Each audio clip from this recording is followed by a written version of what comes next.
It's Thursday, February 22nd, 2024. I'm Rim. I'm Scott. And this is Geek Nights. Tonight, we are talking about Noodles.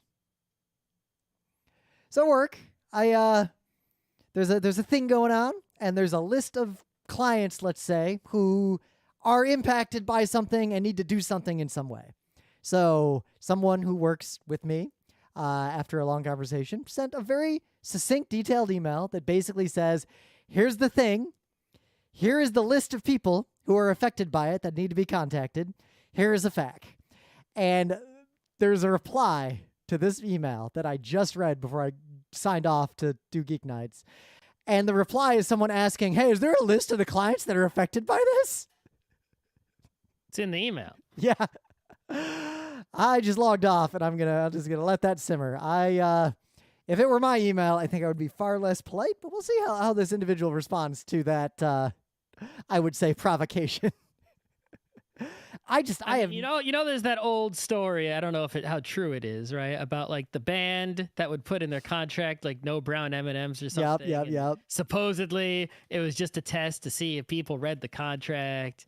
Well, you have that real story of the guy who ruined the floor, right? Or the guy who did the laser show or whatever, and it wasn't dark enough. Oh, right, that was in elementary school, right? Where the school hired someone to do a laser show for us kids, and I was so excited because I'd never seen a laser before in my life, and I was like 5 or 6, however old you are in first grade. And then we go to the gym to see the laser show, and they had used black construction paper to try to, block out the windows, but it wasn't like blackout. And so the laser guy was like, nope, it's not dark enough, but I need a laser show. I find, and the thing is, when I was younger and working, this was, I guess, people who were older than me and younger than me, there was this universal idea that, like, you read emails and respond to emails, and if you can't do that, that's kind of just not, like, you failed at your job, especially if you have the kinds of jobs that, like, you and I have. But I find over the last decade that, and I'm trying to put this in a way that doesn't make me sound like an old crank, younger employees don't read emails anymore, but also the older, like the people who've been around a long time, don't read emails. It's only the people in the middle that actually read communications and respond to them, unless they are like very short and in a Slack with no punctuation. All I'm saying is that, if I was hiring someone, sending them an email and that had content that I could then tell if they read the email would be part of the hiring process. Yep. And also B, if someone in the company, if I detected that they weren't reading emails to the degree to which you just described, there would be I would go and address that issue. Yep. Sternly. Yeah, more broadly, what I'm finding, and it would be like the Daily Show. It'd be like, here's this email chain. Let's have a meeting, you and me. Here's the email chain. Here's the first email, and you replied 2 minutes later asking this question, and here is the answer to that question in the original email. So clearly, you didn't read the email. That's correct, right? So you admit you didn't read the email. All right. If you are caught not reading an email again, I'm going to fire you. This is your only warning. Goodbye. The end.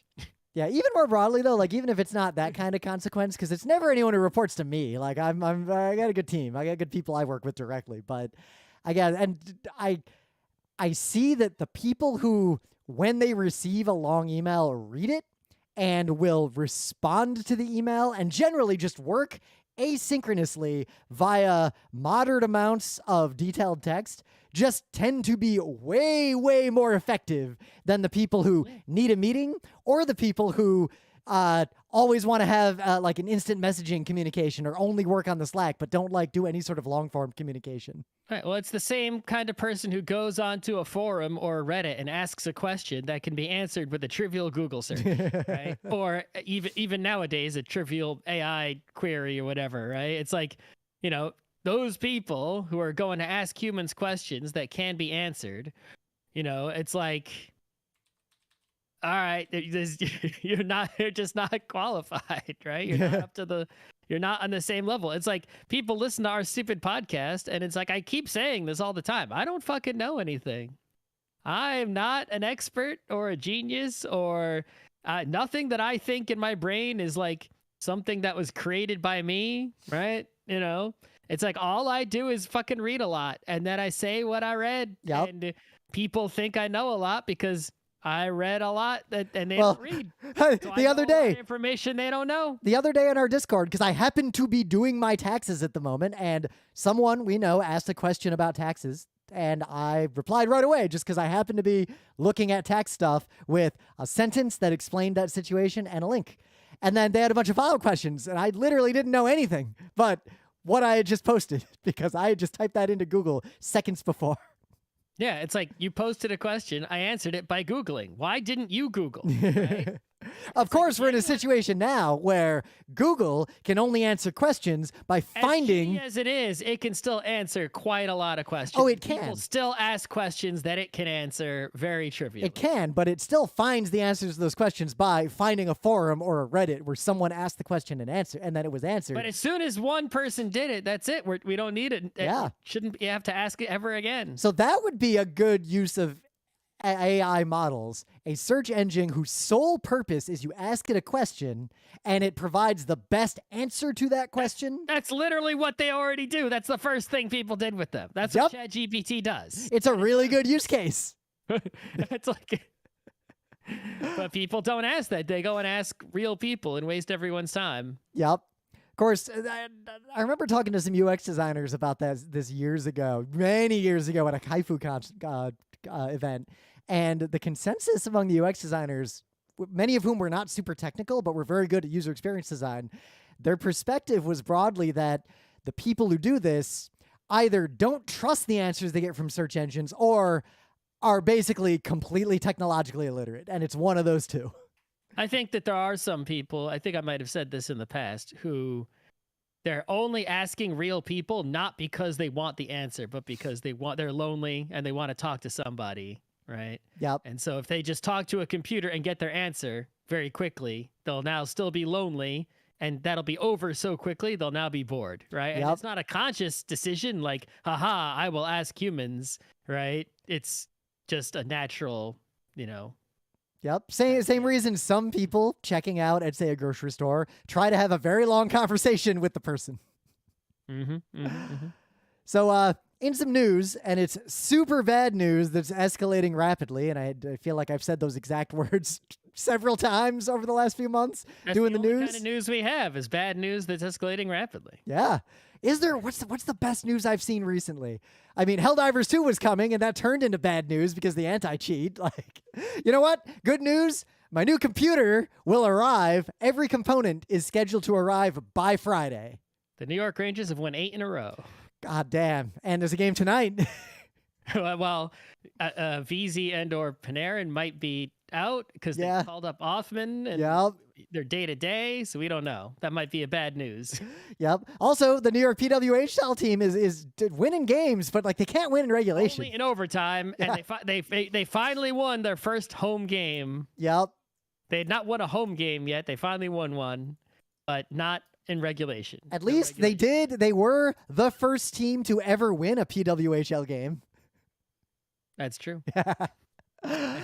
So, Hell World News, if you're not caught up on this story, because it is almost more insane than it sounds, and like the ramifications of this are extreme. Where this began is there was a court case where I think it actually happened in Alabama, but basically somebody... Place you should never go. Yeah, Alabama is actually on the list, the growing list of states that I will not enter or do commerce with for any reason. It was like one of the first ones on that list. Yeah, Alabama was there. Alabama, Missouri, they were there. Mississippi, they were there like decade ago. It's like on the list of states to never go to ever. It's like that's top 5. Yep. Like Ohio only was added to that list in the last like 6 or 7 years. But anyway, so something happened where effectively someone got into an unlocked storage room at a hospital that happened to contain frozen embryos that could be used for IVF treatment, fertility treatments. And they appear to have these were frozen embryos, like there was already an egg and a sperm combined and then frozen. But it was just an embryo. It wasn't just frozen eggs. It wasn't just frozen donated sperm. They were combined and then frozen. Yep. which Okay. the distinction between the two is minor, but it is a distinction. Yeah, And yeah. they, I guess, dropped them or something and broke some of the embryos. Oops. So a wrongful death lawsuit was made, and that gets into really weird, By who? thorny Filed territory. By who? I don't have all the details on that. This is just like That's where kind the of case important. came from. But this, Like, I'm not because like for wrongful death seems like the wrong right. That's the important part. We're gonna. there's definitely negligence. Like, Right. It's like, but someone who is waiting for one of those embryos to go into their bod has a legit complaint. Yep. Obviously, though, wrongful death is the subject matter that is. but Right. here's Out the of here's the bounds. insane part. What happened in the case doesn't matter because it went all the way up to Alabama Supreme Court, who issued an Which insane I guess ruling. wait, in Alabama, the Supreme Court is their highest court. 'Cause I think in so. In New York, the Supreme Court is like a pretty low court. Right?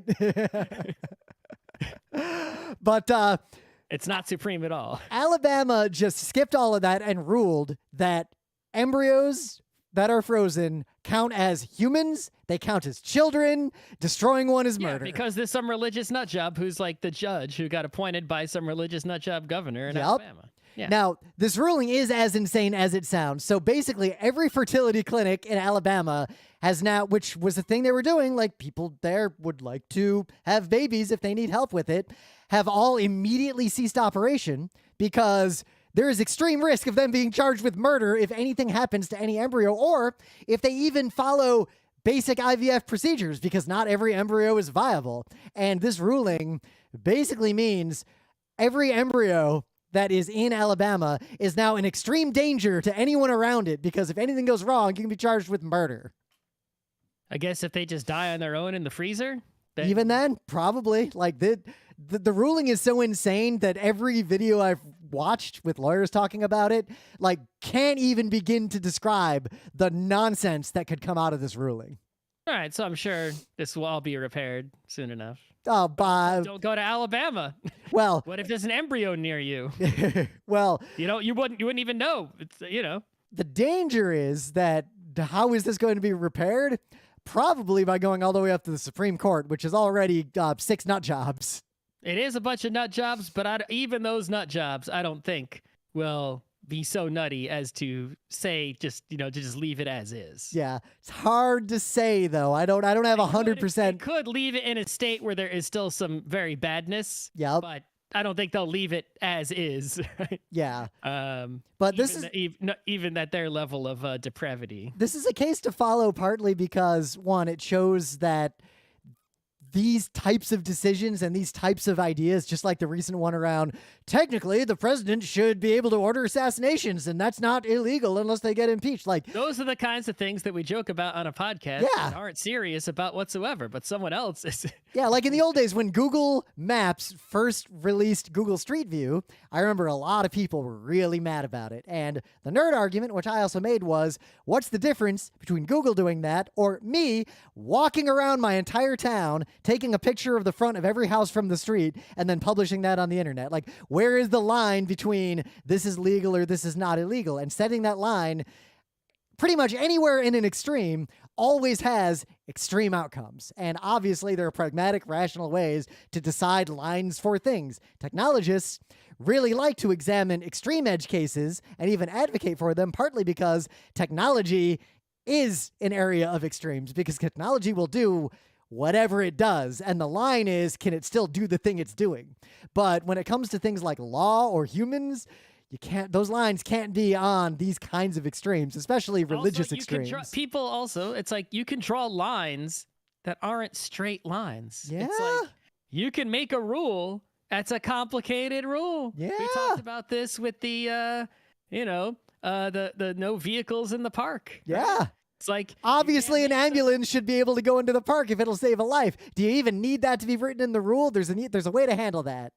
Right. It's like, the real world is a mess, and therefore rules in the real world to keep things from becoming an even bigger mess are messy rules. Yep. And so, you can't be coming in with a rule like all embryos are life the end, right? You got to have a complex rule like, well, listen, if someone goes in and like smashes all the embryos on purpose It's like, obviously that's not allowed. If It's caused harm to the people who wanted to use those embryos, but you can't argue that it harmed the embryo. Goes up to like a pregnant person and kicks them in the stomach like a bunch of times, obviously, that's, right, a problem. We can't be letting that go on. But like, what if, so an embryo goes, there's all kinds of scenarios. What if every sperm is sacred?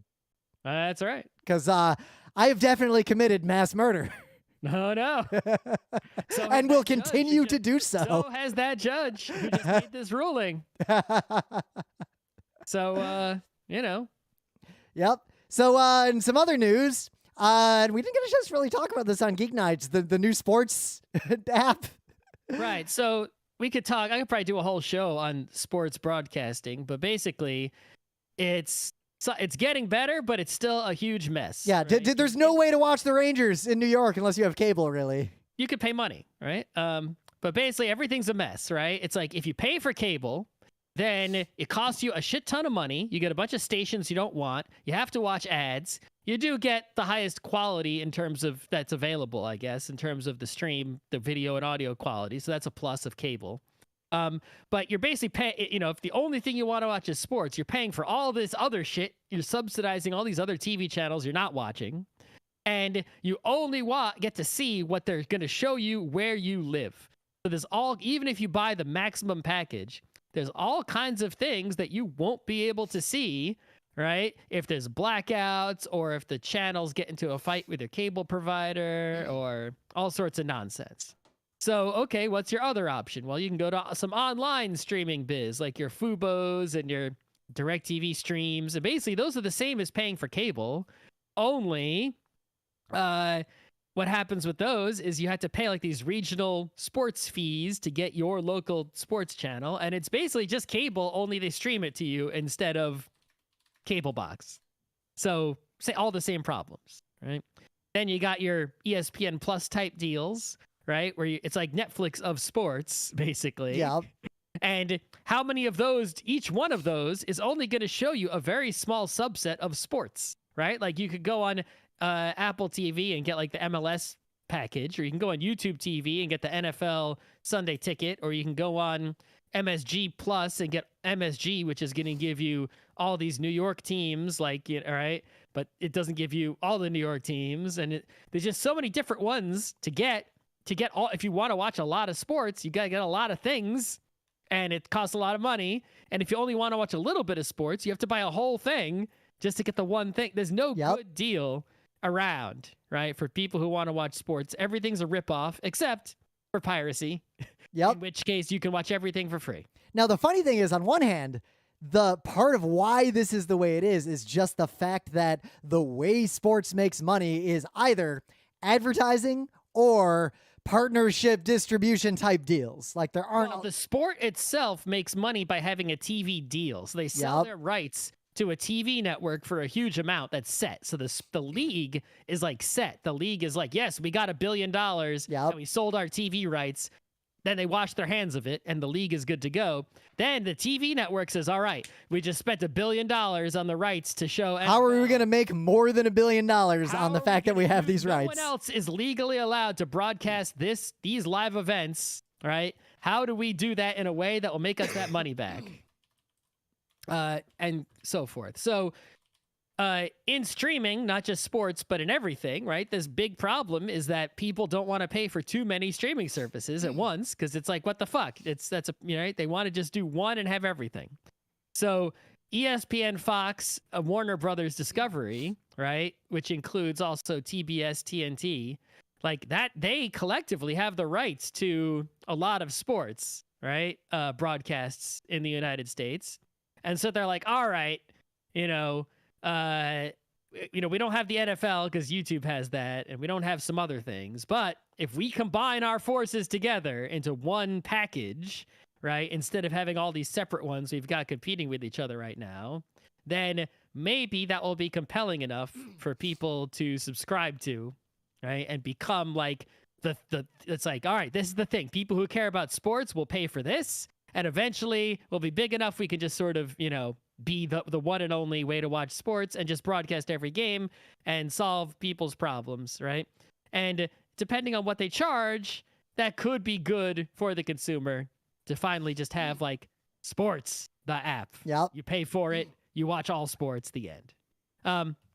Eventually, I guess. But what happened is Fubo, which is like one of those ones where you're basically paying for cable even though you don't have a cable box and it's sports focused. They're suing them, saying, "Hey, that's anti-competitive. You got some antitrust going on there. That's too many in one." Yep. Right? Because and they're not wrong. No, because if that exists, obviously Fubo is done. Right? Fubo recognizes if that thing comes to exist, no one's paying for us anymore. We're over. Right? Just out of business, basically. So this is going to be really interesting. How this goes down, right? Yeah. Because if they say, you can't, if the court says, hey, you can't combine too many of these sports broadcast things into one thing, what they're basically saying is like, consumers will never have a good solution to just watching all the sports. But simultaneously, we saw what happened with, say, if every online store becomes Amazon, then Amazon becomes Amazon, and that's not good either. I think what I would love to see the court rule, which would solve the problem, right, is, and I think this is just one model that potentially could work. I doubt you're going to say nationalized sports, which I might say at this point. Well, I mean, there are some aspects of sports that could be nationalized. Oh, yeah. Yes, of course. But no, within the existing framework of what's possible, right, is if you look at music licensing, it's like if you're doing let's say there's the Rim Band and you're at a concert hall doing a Rim concert that people bought tickets to, and you want to perform a Metallica song in your concert, right? Metallica really can't say no. They can't stop you. But they get statutory royalties. There is a statutory royalty. Like you have to pay a performance, right? Royalty and to the songwriter and various people, you pay them money because you sang their song. You didn't write the song. Yep. Right. Now, no, we don't have this if someone, say, performs a video game that someone made. Correct. But the way I think it should be is I would hope, if I was the judge, I would say, you know what is actually antitrust here?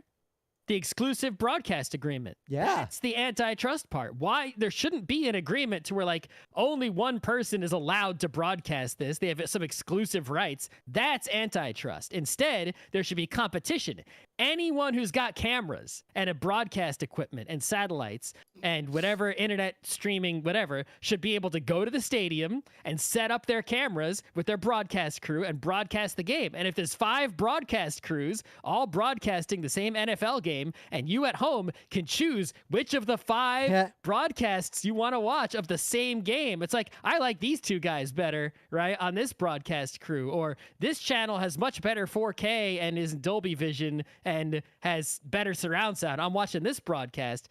Then you're going to get competition, right? No blackouts. Right. Now you can even, to make it more practical, because there's definitely a practical limit on how cameras work and how many can be in a place. Obviously, yes, but it could be like cable last mile rules, where an arena or a league or whatever, they provide the base set of cameras, but they have to make those feeds available to anyone who wants to partner with them. The point is that there should be competition, right? There should be multiple broadcasts of the same sport competition, and there should be multiple different services that are all have different broadcasts available, right, competing with each other. There shouldn't be the only way to watch the NFL is going to be with one service that has made a deal. It's like, no, many different services, many different broadcasts, and then you can choose one, and that way everyone will be able to watch everything, right? And the competition will push prices down. Yep. Well, I think part of the problem is all these leagues ultimately make their money from advertising, and all the exclusive agreements do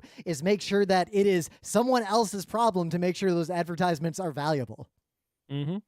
But if you look at the actual product, like there's ads you watch a hockey game, there's ads physically on the ice, and we're not at the point where there's an AI app I could run that removes those from my eyes. So even pirates see those ads.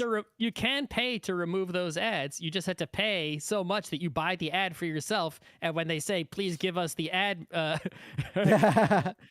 artwork, you give them a white sheet of paper. But I guess what's fascinating to me is Here's think the about ad. whoever bought an ad that is on the cable network on the ice that I am then watching when I may have pirated that game.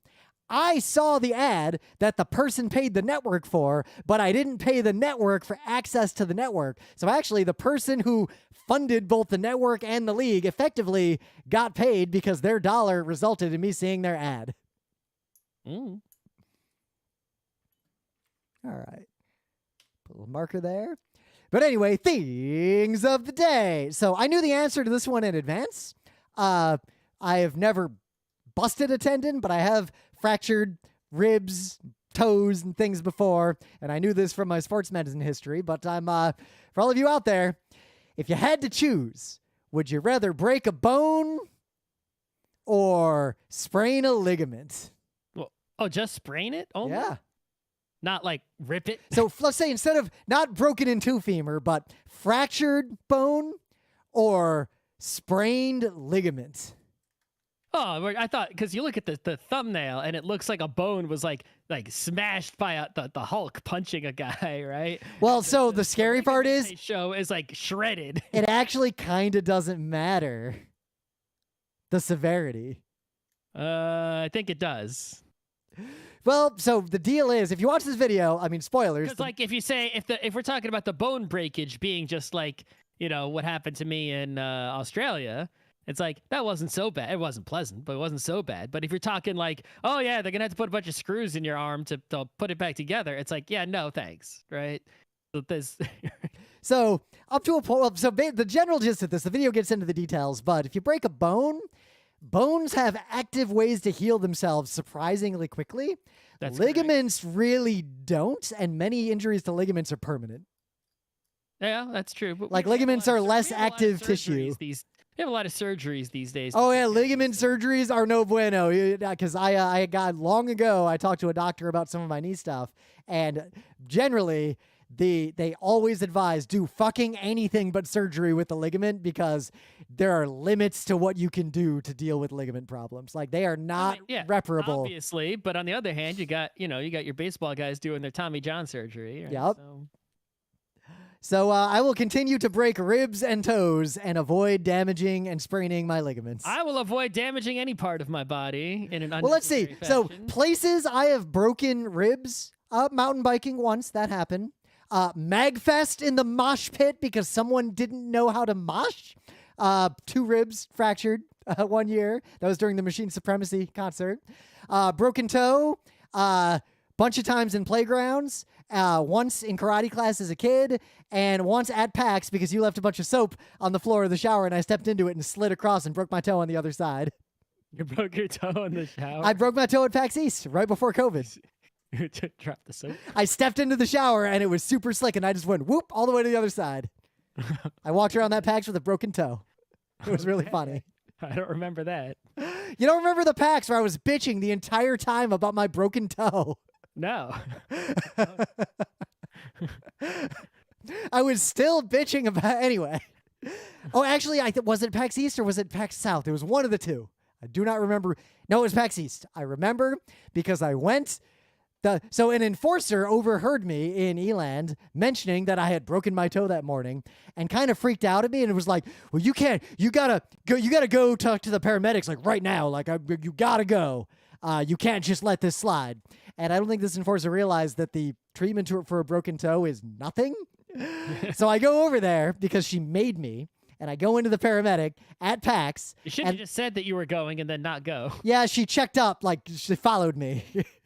But anyways, I do go in, and I say, hey, so I broke my toe this morning, like just this morning. And the paramedic literally, without looking up, says, and? Mm-hmm. So what do you got? Actually, I know what you got because you stole what I was going to use as my thing of the day on Monday because it's fantastic. It's not my fault you saw the same thing on the internet that I saw. Yeah. Fun fact, our 2 things of the day are the same length.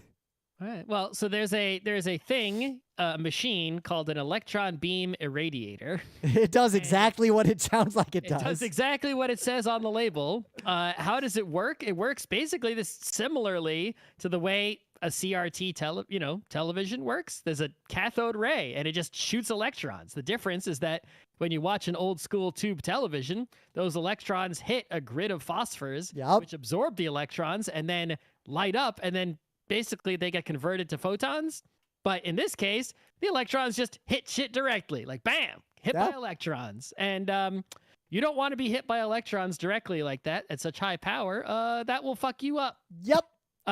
So how do they make this machine safe to operate without fucking up everyone? Well, basically, it's pretty simple.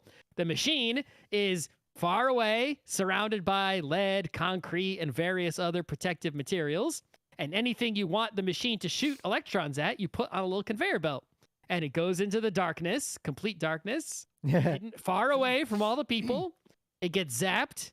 And then the conveyor belt comes back out the other side. I love the little bit of artifacting that starts appearing long before it gets to the actual beam. Right. So obviously, it's like, well, we built this thing, but no one knows what it looks like when it's on, because obviously anyone who knew what it looked like when it was on would be fucked the fuck up. Yeah. So they did the obvious thing, is they put a little GoPro and they sent it on the conveyor belt to go see what it looked like. It's great. The most fascinating part is that even in the complete darkness, right, the electrons are like ionizing shit in the air, and then so there are photons coming from that. It looks like something from Half-Life 2 that you're walking toward and should be afraid of. Right. It's like there's nothing, there's no lights back there, and yet there is light. Right? I want to point out something too. See electrons. If I shot the thing at your eye, besides fucking you up, you wouldn't see anything. Yep. But I do want to point out, back there, despite what you see happen to the GoPro when you watch this video, the GoPro is encased in a 3/8 inch thick lead pig with 1/2 inch thick lead glass. Yep. Oh, and the thing, the Electron gun is on full power, though. Yeah. So. And there is a second 1/4 inch lead plate directly above the camera to provide additional shielding from the beam. If you're curious about what legitimate uses the machine has, you should Google it, because that's what I did. I know a lot about this only because I watch a lot of industrial safety post-mortem videos, and many of them are around somebody broke the intentionally, let's say, disabled the safety mechanisms of something like this, and thus encountered unfortunate situations involving high energy. I took my worst enemy and I knocked him out and put him on the conveyor belt. God, there's this one story of 2 Russian guys at a facility who literally just disable all the safety interlocks to go into a room like this for no good reason. They didn't come out of that room, did they? They did come out, but they didn't make it that far. Oh, no. It's really tragic. I won't even say the name of it because you probably don't want to Google about it. No, I don't. In the meta moment, the Geek Nights Book Club book is The Night is Short, Walk On Girl. We will do this at some point in the near future.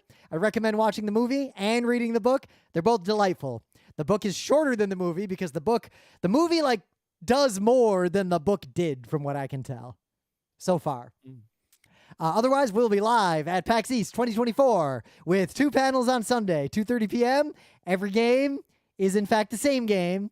And then at 4:30 p.m., the 39 games you must play. Otherwise, PAX East is 4 days long. We're going to be there for all 4 days. It's going to be an exciting time, and 4-day badges are not yet sold out. And if you want to go to PAX East, it is much cheaper to buy a 4-day badge than 4 one-day badges. Just pointing that out.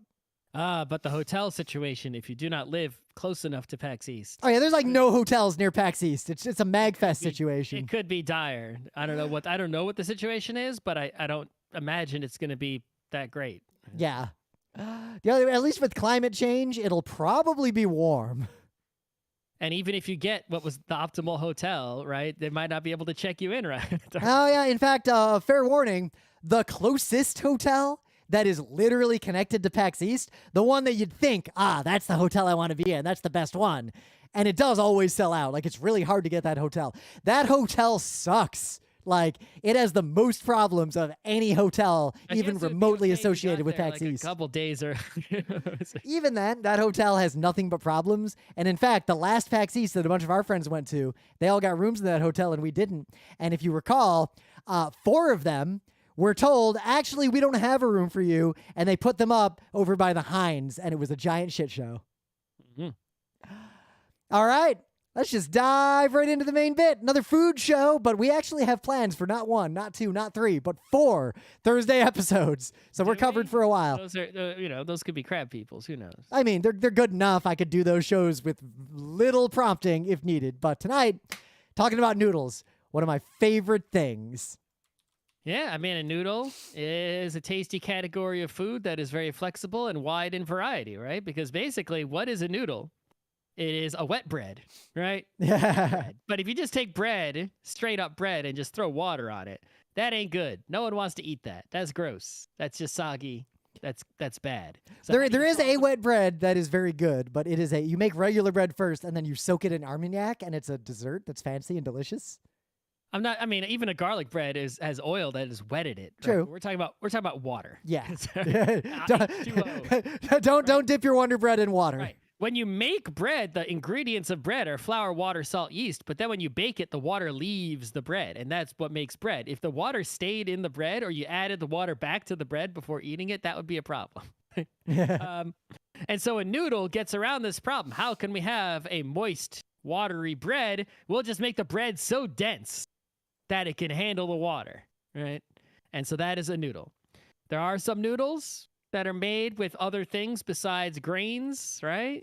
But mostly it's about the grains of some variety, right? A buckwheat noodle, a regular wheat noodle, other kind of wheats, whole wheat noodle. I don't know. But we're not gonna. The one thing we're not gonna talk about, partly because we're not experts, and I would just be paraphrasing some articles I read and Wikipedia's. The thing I know about noodles is how to cook them and how to eat them. The history of noodles is actually like super ancient and fascinating. Like cultures all around the world have independently developed noodles, and various noodle technologies that you may have heard of arose in places you would not expect and got to places that you might associate with them far later than you might think. Like, the term spaghetti didn't exist until 1888, and how spaghetti got to Italy is fucking fascinating. But, so let's talk about various noodles. Let's start with the basics. The spaghetti-type noodles, the pasta-type noodles. There's all the different shapes of pasta, but there's also all the different sizes of spaghettis. Even though they all have different names, they're all spaghetti adjacent. Well, I mean, so I think that you choose the shape based on the dish. Yeah. Right? So it's really about because the noodle, obviously you are trying to eat the noodle itself, but it's also going to be a vehicle for other things. Right? So depending on how the sauce is, you might want a different shape of noodle, right, of different pasta shape to convey it better, right? If you throw a meat sauce on a spaghetti, that's pretty standard, right? But actually, I found that it's kind of hard to get little bits of meat to go in with the spaghetti. Whereas if you have a meatball, well, obviously you can just stab a piece of meatball with the fork and get some spaghetti in there also, and you're good to go. So if you got a meat sauce though, maybe you can get a noodle that has some nooks and crannies, like a shell or a ziti, right? And then the little bits can get inside. And now the pasta itself can convey the food while also being food. Yep. There's also the fundamental baked spaghettis, and baked pastas are very different from other kinds of pastas. I'm a big fan of the mastacholi, but that's not now you're talking about how to cook it, not just which variety to go with. Yeah, I like so Emily likes more of the linguinis, like the really fine ones, but I'll admit I actually like, especially if we're talking about noodle spaghetti, like long ropes of spaghettis. I actually like the thicker ones, and the best spaghetti is like a really thick, fresh spaghetti. Like, it's soft and fresh, and you got to use it within a few days. Well, I mean, obviously, so there's the fresh one, and then there's also the dried out one that you cook. Yep. And actually, the dried out one isn't bad, but obviously the fresh noodle is superior, right? But though I have heard tell that there are people who, when they get a dried spaghetti and they have the boiling water they're going to drop it into, that they will crack the spaghetti and then drop it all into the pot so it all gets underwater right away, which is objectively incorrect and the wrong way to do it. And I didn't realize people did it that way until I found a Reddit thread some years ago. Yeah, I mean, if you don't have a big enough pot and the spaghetti won't fit in there, that could be a problem. No, it can't. Unless you're boiling your spaghetti in a teapot, it's gonna work because if you just set it into the top, even if the majority of the spaghetti is sticking out of the pot, it's gonna soften and sink in on its own within like 20 seconds. Oh, so you know what? Even with a crazy boil, I have not had that experience where it sinks in on its own. I have to push it in on its own. I do push it because I want it to get in as quickly as possible. I've never waited for it to just 100% get in on its own. I once actually forgot to push it in. Oh. And what happened is basically the part of the spaghetti that was sticking out of the top of the pot, the flame went, burned it. And the ends of the spaghetti that weren't in the water got burnt. What kind of tiny pot were you boiling your pasta in? I'm just saying, if you have a small pot, right, it's like breaking the spaghetti isn't ideal because it will be too short and eating it will be more difficult. Yeah. Like if the pot is really small, you're making a small portion, you could break it. It's not going to taste different. It's not the end of the world, right? But you do got to push it in, right? Or get a big giant pot like restaurants have. Yeah. The problem is I want to use the super big pot we've got that's got the built-in strainer. So you put the water, you put the strainer in, then you put the pasta in. But there is almost no universe where I am making that much spaghetti at any given time. Yeah, that's a lot of water to boil, which takes. Maybe if we do a dinner with all our friends, I'll cook some giant spaghetti, and that'll be worth it. Wasted energy boiling that water. Right? Yeah. A lot of extra salt to salt the water. When it's too much water. But I will admit, I used to be not great at cooking this kind of noodle because I used to always make it very simply. I'd make the pasta in the water, and separately I'd make the sauce, and then I would usually either mix them on the plate or in some fashion like that, but they were basically two separate things that were combined at the end. And it wasn't until I was an adult that I learned the art of cooking some pasta and then putting the noodles right back into a dish and mixing everything together and doing further cooking and a more complex method to make a superior pasta. The basic method, yeah. Yeah. But yeah, if you like a big, thick spaghetti, I think the biggest, baddest spaghetti is the bucatini, which is the spaghetti that's so big that has the tiny hole through the middle. Mm-hmm. Some of my favorite noodles, though, are like the noodles you get in Thai food in a pad siu. The big flat rice noodle. Wide rice noodles soaked in as much sauce as you can soak them in is some of the best noodles there on earth. Yep, I do love a rice noodle. Something about a rice noodle, like you can just keep eating like so much of it. Like for some reason, it's not filling. Like a pasta will fill you up, like but a rice noodle doesn't seem to fill up my stomach. So I can eat like if a dish has rice noodle, I can just keep going. Yep. Even though the noodle is you think it's like the noodle is so substantial. They're big and flat and like there's so much rice there basically. Like how many grains of rice is one rice noodle? Like a shit. But at the same time, if I'm even a little hungry, like I can eat a cup or two of rice without even thinking about it. I'm just saying, it's like, rice noodle is far out there. Yeah, it's a pretty good noodle. Similarly, like you go to Xi'an or get like a Chinese noodle, the spicy cumin lamb wide noodle at Xi'an, same kind of noodle in terms of how much I enjoy it. Flat ones. Yep. Yeah. Love the big flat ones. You seem to like the big noodle. Not that you're not a small noodle. I'm not a small noodle guy. I've always liked big noodle. Big noodle. I think it partly, honestly, I'd never thought about it until now, but I think I actually can point to why. My entire life, I've been super cardio active, like tons of biking and running, and like I eat a ton of carbohydrates all the time. When I was a kid, like I would eat effectively like a whole pound of pasta for dinner and just as much garlic bread as the family made. Like I would eat all of it if they didn't stop me. And I think that's just translated my whole life. So when in doubt, bigger noodles means more carbohydrate. And I think I've just always gravitated toward bigger noodles and more noodles in my entire life, naturally. I don't know.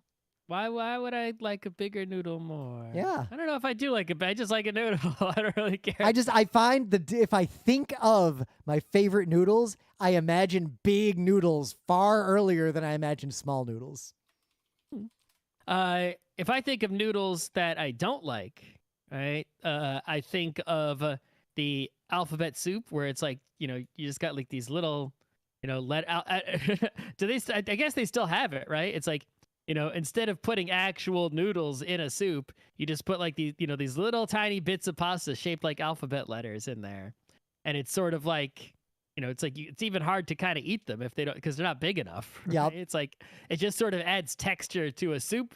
That doesn't really add flavor. It doesn't really feel like you're eating anything. Well, like they if you put the soup in your mouth, they will crush under your tongue to such a degree that they might as well not even be there.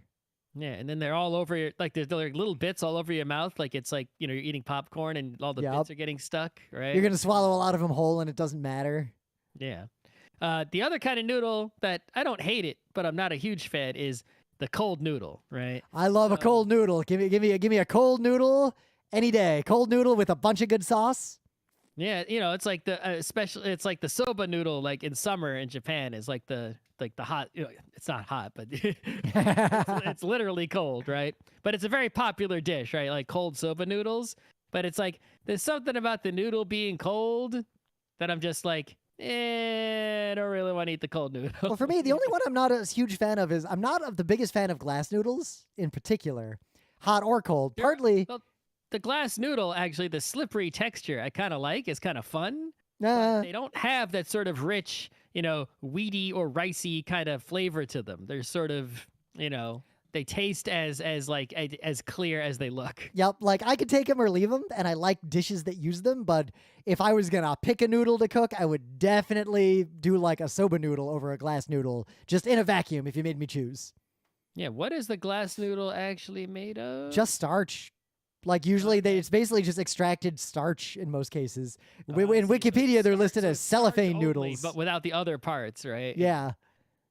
I think the other parts are important for a lot of the dishes I like. Yeah, imagine if you made a bread that was like gluten only, but nothing else. Yeah. It's like, why not? Instead of gluten-free bread, it's like 100% gluten bread. There's none of the other parts of the wheat flour are in there.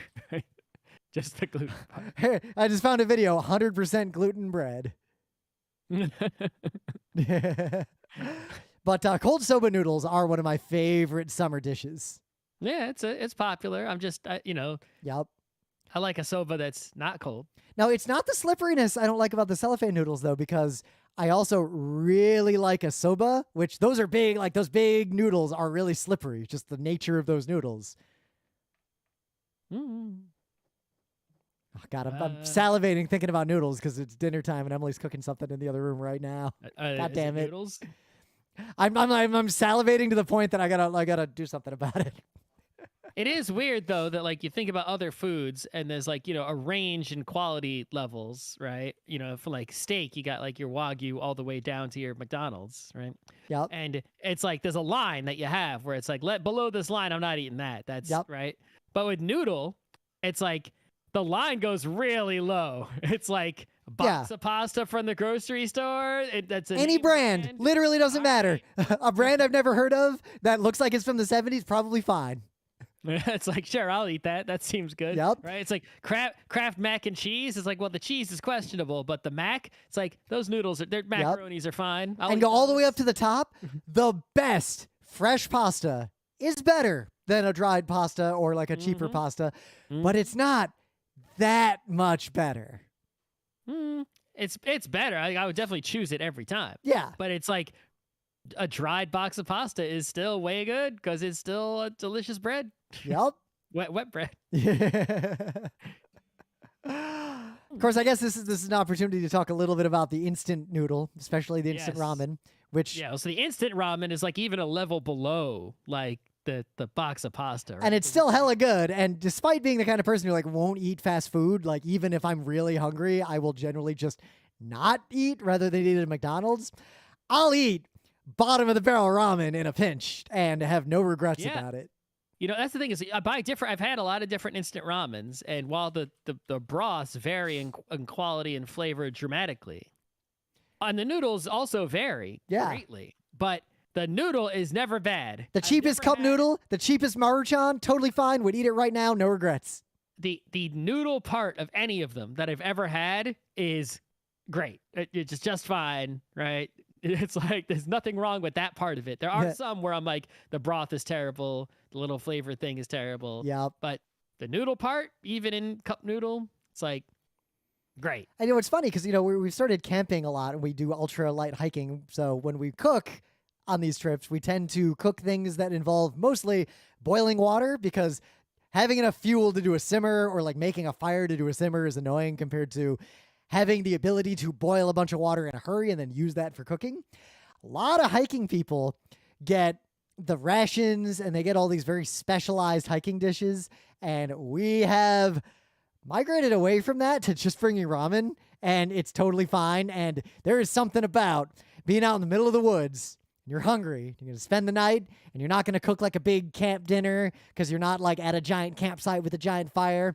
And in about 2 minutes, having instant ramen just available to eat nice and hot, it's so good. And I don't know why so many hikers insist on eating the sometimes questionable or bland nonsense that you can buy as rations when instant ramen is right there and it's like $1. Mm-hmm. Mm-hmm. So when it comes to not instant ramen, right, there is actually quite a bit of variety. Oh, yeah, there is. In noodle, right? You have different, like, wheat contents, right? Sometimes you got like, a buckwheat noodle ramen, right? You got different hydration levels of the noodles that happen. Yep. Right? You've got different shapes. So sometimes you get the round one, sometimes you get the slightly flattened one, and sometimes you get the straight ones, and sometimes you get the wavy ones, right?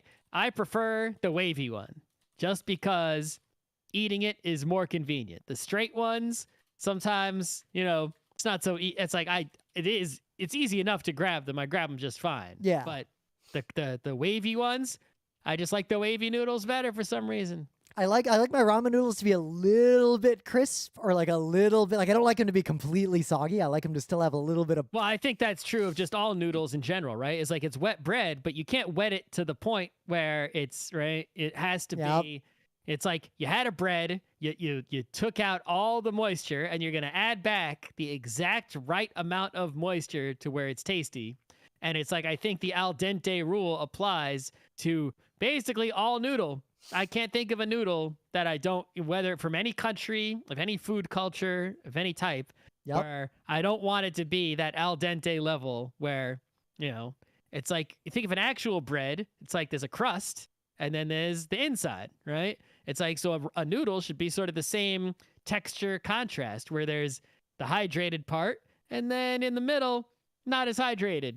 Yep. The danger, though, I think a slightly overcooked noodle is generally better than a too undercooked noodle. Because if they're too undercooked, if you bite into a noodle that's not cooked enough, that's no bueno. But if you bite into a noodle that's a little overcooked, it's fine. Yes. It's basically, it's like if the noodle has not been cooked enough yet, it's basically, it's like absolutely inedible, right? It's still not wet enough bread.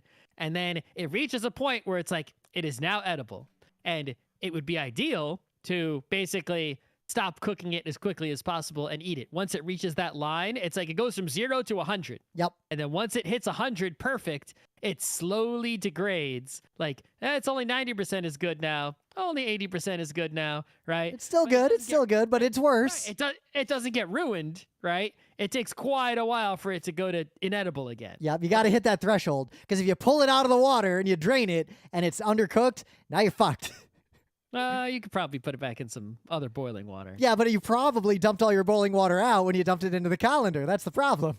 Well, here's some noodle technique for you is that you could use, some sort of straining spatula and scoop it out of there. Yep. Right? Rather than, it's like, it's like the different techniques, right? You can take you can pick up the whole pot and dump it into a colander and now your water's gone. Right. Obviously, you would scoop some of the water out by itself to save. I usually have something catching the water I'm going to need for the cooking under the colander. Right. But if you're like in a restaurant or if you're going to cook noodles again or you're not sure, right, it's like scoop the noodles out with something and the water is still there. You could throw another noodle in there. Yeah. And you can cook more noodles with the same water. Right. You don't need to dump the water out, with the noodles in it. There's a better way. Yep. Any other new? Oh, we could give a shout out to the lovely udon noodle. Udon noodle is such a good noodle. Which I love for its thickness. Right? Thickness, slipperiness. It's usually a good broth. Its cousin, the American Chinese food lo mein noodle, right? Which seems to be the only difference between them. Seems to be that the lo mein noodle is a little eggier, I guess, and also isn't usually in a soup. Udon's usually in a soup, right? Whereas a lo mein noodle is just sauced and has a bunch of other foods in there. So I was about to say something, and I decided before I said it that it's out of bounds for this episode. I'm going to argue that a gnocchi is not a noodle, it is a dumpling. I don't know. It's just a semantic argument. I mean, it's a pasta, but is it a noodle? It is, in the terms of the wet bread argument, right? It's like you can have potato bread. So it's like a wet potato bread because it's. I just went to a restaurant supply store in bulk, and gnocchi is listed under dumplings. Okay, sure. I mean, if I just take pastas and of wheat and I make them into like a gnocchi shape, is that a dumpling? Could be a hot dog. What if I make little rice balls instead of a big flat rice noodle? I make rice balls. I'd say that's a dumpling then. It could be. Of course, in that case, you're going to want to cook it Meanwhile, differently. An actual dumpling, when you think about a dumpling, right, is like it's a flat rice noodle, and then you wrap something with it, and now the shape is because you sealed something inside. But actually, the wrapper part is flat, and that's kind of just. It depends on what kind of dumpling. What about there's the kind of dumpling where you basically drip a blob of some sort of breadish substance into, say, a soup, and then it hardens and solidifies and cooks and becomes a dumpling. It's a very different kind of dumpling.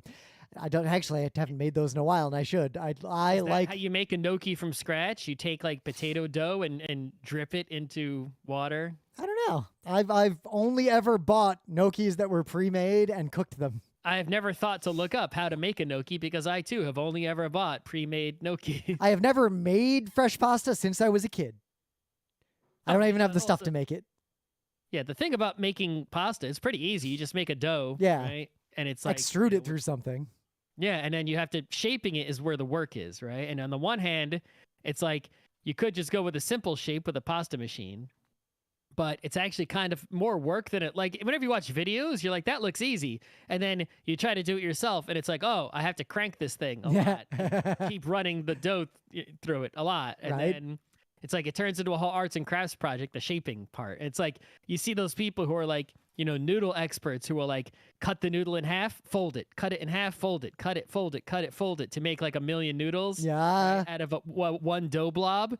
And it's like they make it look so easy. You go try to do that. Pain in the ass, right? To hold it correctly so that it doesn't become a big mess. And also it's heavy and you got to lift the whole thing up and fold, right? It's like, it's one of those things where they make it look easy, but it ain't easy. It's not. I think we can stop right there.